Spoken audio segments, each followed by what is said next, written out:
Meeting with entrepreneurs was a priority for Secretary of State Mike Pompeo on his recent visits to Senegal, Angola, and Ethiopia. His message: the U.S. is open for business with Africa. But he also warned of doing business with authoritarian countries, a veiled swipe at China. They breed corruption, dependency. They don't hire the local people. They don't train. They don't lead them. They run the risk that the prosperity and sovereignty and progress that Africa so needs and desperately wants won't happen.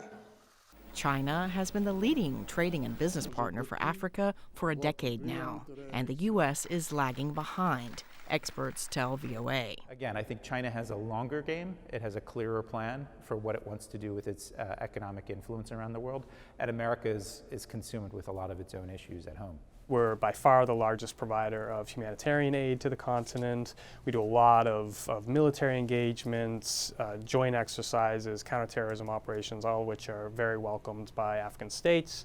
So I don't want to say we don't have any influence, but China has had a strategy for decades that it has been very disciplined about pursuing and executing, and it's bearing fruit.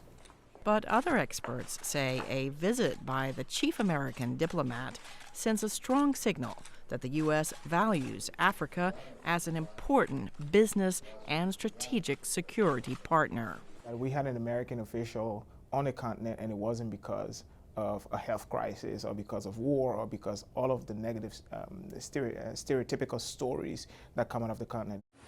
More added, Pompeo's trip should be followed up by more regular visits by top U.S. officials, noting that China's foreign minister visits Africa every year.